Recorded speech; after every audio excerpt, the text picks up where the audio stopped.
Hello po, good morning. Good morning mga kapatid. Nandito na naman po ako para mag-share sa inyo ng aking devotion ngayong umagang ito. Dito pa din sa John or Juan, chapter 21 na po tayo. At verse 1 hanggang verse ano po ito, hanggang verse ito po, 25. Chapter 21, verse 1 hanggang verse 25 po ang aking sharing ngayong araw na to. Pero kagaya ng dati, bago po tayo mag-start, tayo po ay mananalangin. Sige po, magsiyuko po tayo. Aming Diyos na makapangyarihan sa lahat, maraming salamat na naman una, Father God, sa paggising mo na naman sa amin ng maayos at malakas na malakas ang katawan. Salamat din sa kaloob mong ito na kami makarinig, makapagbasa, makapag-aral ng iyong mga salita, O Diyos. Salamat, Father God. Salamat, Jesus. Salamat, Holy Spirit, O God. Lord, lagi mo pong bubuksan ang aming mga puso't isipan upang ang iyong mga salita na aming maririnig at mapapag-aralan ay maintindihan namin ng tama, Lord, at maitatak ito sa kailaliman ng aming mga puso, O Diyos. Samahan mo rin ako, gabayan at turuan upang puro salita mo lamang, O God, ang lumabas sa aking bibig. Salamat, Lord, at inaangkin na namin ang katagumpayan ng aming gawain, O God. Thank you, Father God.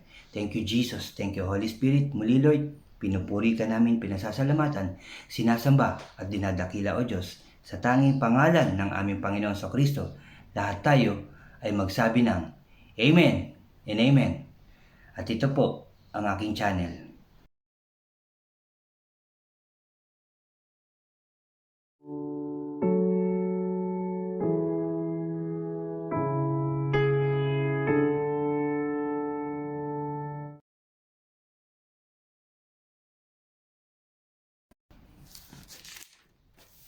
Hello po ulit mga kapatid. Again, welcome to my channel, Brother OG po.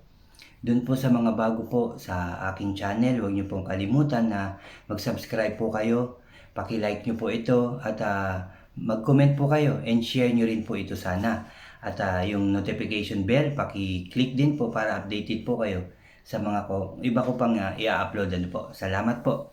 So nandito nga po tayo sa Juan o John chapter 21. Ito na po yung last part ng Juan, no? Natapos na po natin yung buong chapter na simula 1 hanggang chapter 21 po. So, ito na po siya.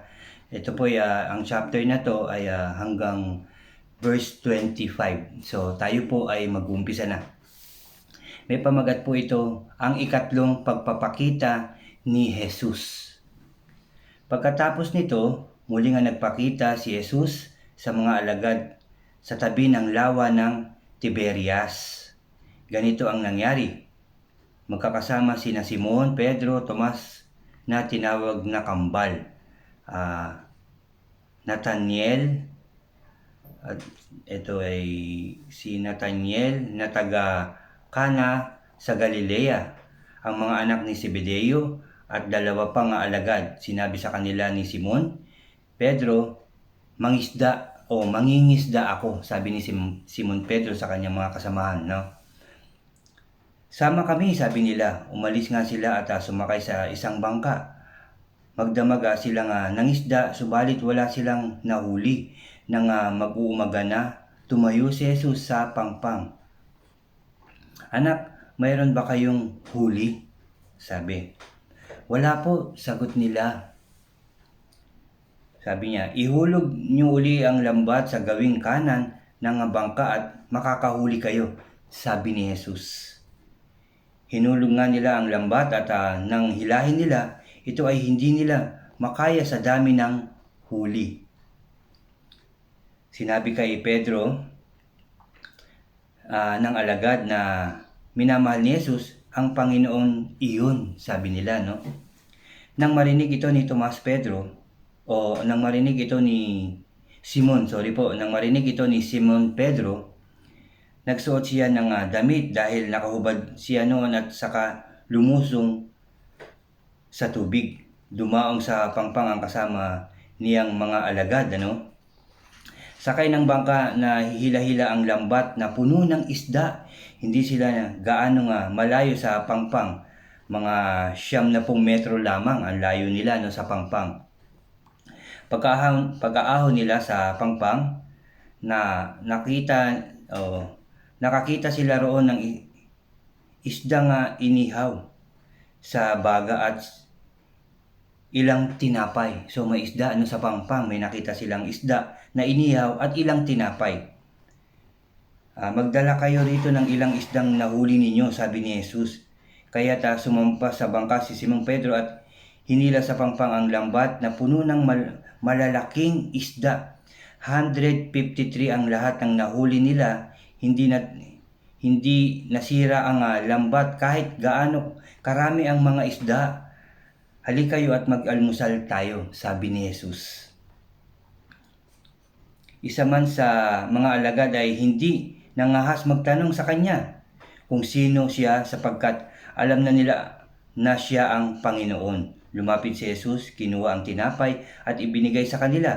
Ganon din ang kanyang ginawa sa isda. Hinati niya at binigay niya sa mga alagad, pati yung tinapay, mga kapatid. Ito ang ikatlong pagpapakita ni Jesus sa mga alagad pagkatapos ng kanyang muling pagkabuhay. Pagkakain nila, tinanong ni Jesus si Simon Pedro, "Simon, anak ni Juan, iniibig mo ba ako ng higit sa mga ito?" Ulitin ko lang, mga kapatid, verse 15. Pagkakain nila, tinanong ni Jesus si Simon Pedro, "Simon, anak ni Juan, iniibig mo ba ako ng higit sa mga ito?" "Opo, Panginoon, alam niyong mahal ko kayo," tugon niya. Sinabi sa kanya ni Jesus, "Kung gayon, pakainin mo ang aking mga tupa." Muli siyang tinanong ni Jesus, "Simon, anak ni Juan, iniibig mo ba ako?" Nagtanong ulit ang ating Panginoong Jesucristo, "Iniibig mo ba ako?" Sumagot si Pedro, "Opo, Panginoon, alam ninyong mahal ko kayo." Sabi ni Jesus, "Alagaan mo ang aking mga tupa." Ang mga tupang yon ay tayo, mga kapatid. Hinahabilin tayo sa kanyang mga alagad, mga kapatid. Pangatlong ulit na tinanong siya ni Jesus, "Simon, anak ni Juan, mahal mo ba ako?" Sabi ulit ng ating Panginoong Jesucristo. 3 beses niyang tinanong si Simon Pedro, mga kapatid. Nalungkot si Pedro sapagkat 3 beses siya nga tinanong ng, "Mahal mo ba ako?" Sabi pa dito, at sumagot siya, "Panginoon, alam po ninyo ang lahat ng bagay, alam ninyong mahal ko kayo." Sinabi sa kanya ni Jesus, "Pakainin mo ang aking mga tupa." Pakatandaan mo, noong bata ka pa, o sabi dito, ulitin ko lang to, no? At sumagot siya, "Panginoon, alam mo, o alam po ninyo ang lahat ng bagay, alam ninyong mahal ko kayo." Sinabi sa kanya ni Jesus, "Pakainin mo ang aking mga tupa." Pakatandaan mo, noong bata ka pa, ikaw ang nagbibihis sa iyong sarili at pumunta ka kung saan mo gusto. Ngunit pagtanda mo, iuunat mo ang iyong mga kamay at iba ang magbibihis sa iyo at dadalhin ka sa lugar na di mo gusto. Sinasabi niya ito upang ipahiwatig kung paano mamamatay si Pedro at kung paano niya pararangalan ang Diyos. Pagkatapos sinabi sa kanya ni Jesus, "Sumunod ka sa akin." Pagkatapos ng sabihin niyon. Ulitin ko lang yung 3 beses na tinanong ng ating Panginoong Jesucristo kay Simon Pedro, na mahal mo ba ako? Kayo po ba? Mahal niyo po ba ang ating Panginoong Jesucristo? Comment po kayo. At sigurado kung mahal nyo nga ang ating Panginoon Jesucristo. Dahil tayo ay sumusunod sa Kanya, nagtitiwala, tayo ay sumasampalataya sa ating Diyos na buhay, sa ating Panginoong Jesucristo na nag-alay ng Kanyang buhay para sa iyo at para sa ating lahat. Lumingon si Pedro at nakita niya kasunod niya ang alagad na minamahal ni Jesus, ang siya humilig sa dibdib ni Jesus nang sila'y naghahapunan. At tinanong, "Panginoon, sino po ang magkakanulo sa inyo?" Nang makita siya ni Pedro ay tinanong nito si Jesus, "Panginoon, paano po naman ang taong ito?" So malalim na to mga kapatid, ano. Verse 20 na to. Pamagat po ito ay ang alagad na minamahal ni Jesus. Lumingon si Pedro at nakita niyang kasunod niya ang alagad na minamahal ni Jesus, ang siyang humilig sa kanyang dibdib. Nang sila'y naghahapunan at nagtanong, Panginoon, sino po ang magkakanulo sa inyo? Nang makita siya ni Pedro ay tinanong nito si Jesus, Panginoon, paano po naman ang taong ito? Sumagot si Jesus, kung nais kong mabuhay siya hanggang sa pagbalik ko, ano sa iyo? Sumusunod sa akin, sabing ganyan, sumunod ka sa akin. Kumalat sa mga mananampalataya ang balitang hindi mamamatay ang alagad na ito. Ngunit hindi naman sinabi ni Jesus na hindi siya mamamatay, kundi kung nais kong mabuhay siya hanggang sa pagbalik ko, ano sa'yo, no? Kung nais kong mabuhay siya, no? Hanggang sa pagbabalik ko, ano naman sa'yo, no? Hindi niya sinabing mabubuhay magpakailan. Kung nais ng ating Panginoong Jesucristo na siya ay mabuhay hanggang sa kanyang pagbabalik. So, nasa sa kanya pa rin ang pagpapasya, di ba? Nasa kanyang kapangyarihan. Kung siya ay mabubuhay hanggang sa pagbabalik muli ng ating Panginoong Jesucristo. Siya ang alagad na nagpatotoo tungkol sa mga bagay na ito. Siya rin ang sumulat ng mga ito at alam naming totoo ang kanyang pahayag. Pangwakas at marami pang ginawa si Jesus na kung isusulat lahat, inaakala kong hindi magkakasya kahit sa buong daigdig ang mga aklat na maisusulat tungkol dito. Napakarami na dapat isulat mga kapatid, no? So, ito po yung pangwakas na ginawa ng ating Panginoong Jesucristo na nasulat dito sa John, ano? At nagpatuloy nga ang kanyang mga himalang ginawa, nagpatuloy siya magpakita sa kanyang mga alagad at may mga binilin siya. Yun na yung tinanong niya si Simon Pedro na, mahal mo ba ako? Sabi niya ganon. At kung ganon, sabi niya, kung gayon pakainin mo ang aking mga tupa. Muli niyang tinanong si Simon Pedro, mahal mo ba ako? Sumagot uli si Simon, opo, mahal ko po kayo.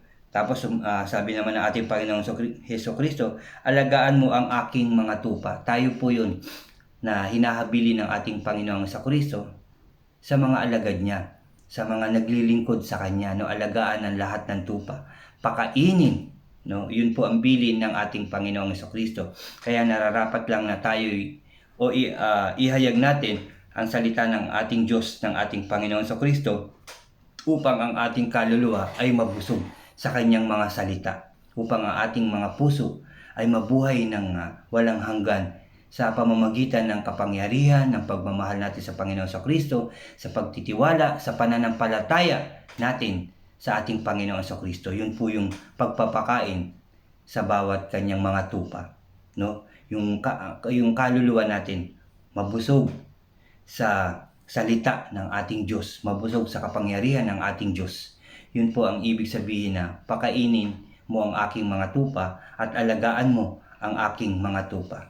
Maraming salamat po. Ulitin ko lang, yun po ang katapusan ng John chapter 21 po. Tapos na po tayo sa John. At napagpipray ko po kung ano po yung aking isusunod na isi-share sa inyo. Maraming salamat mga kapatid sa pagsama nyo sa akin. Natapos natin ang Mateo.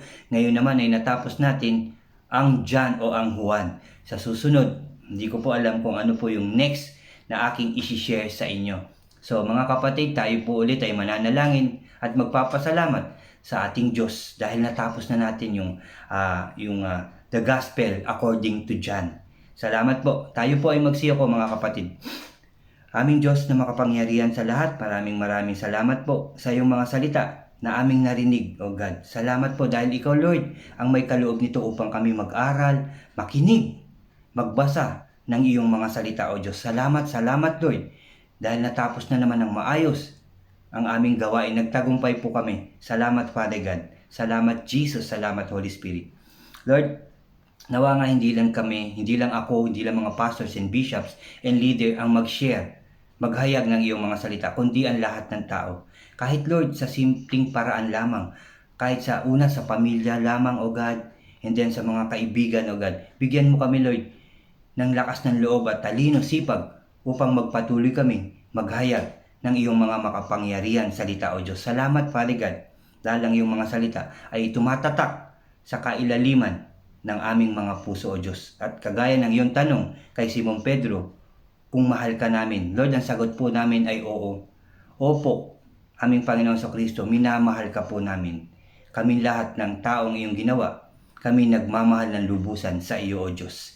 Thank you, Father God. Thank you, Jesus. Thank you, Holy Spirit. And I pray ulit, Lord, na ingatan mo po kami lahat.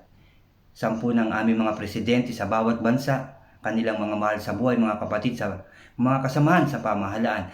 Pinapanalangin ko rin ang bawat presidente ng bawat bansa, ang kanilang mga mahal sa buhay, mga kasamahan sa pamahalaan, aking mga kapatid sa pananampalataya, aking mga mahal sa buhay. Lord, nasan man sila, ingatan mo po sila. Ilayo mo po kami lahat sa anumang kapahamakan, karamdaman, tukso at gawa ng kaaway, O Diyos. Pagtagumpayin mo po kami sa iyong pangalan at kami nagpapasalamat dahil muli mong aayusin ang buong daigdig. Magiging maayos, masaya, maunlad, masagana at tagumpay, O Diyos. Wala nang mamamatay dahil sa virus na yan, wala nang magkakasakit. Magiging maayos na kami dahil protektado mo kami, O Diyos. Salamat, Father God. Muli, Lord, at palagi ka namin pupurihin, sasambahin at dadakilain. Salamat sa iyong pag-ibig na hindi nagbabago, O Diyos. Sa tanging pangalan ng aming Panginoon sa Kristo, lahat tayo ay magsabi ng Amen and Amen. Amen po. Maraming salamat po muli sa inyo, mga kapatid, sa pagsama nyo na naman sa akin. Salamat po. God bless po sa inyo at mabuhay tayo sa pangalan ng ating Panginoong Kristo. Magmahalan tayo, magpatawad at magpagkumbaba. Salamat po muli. Salamat po.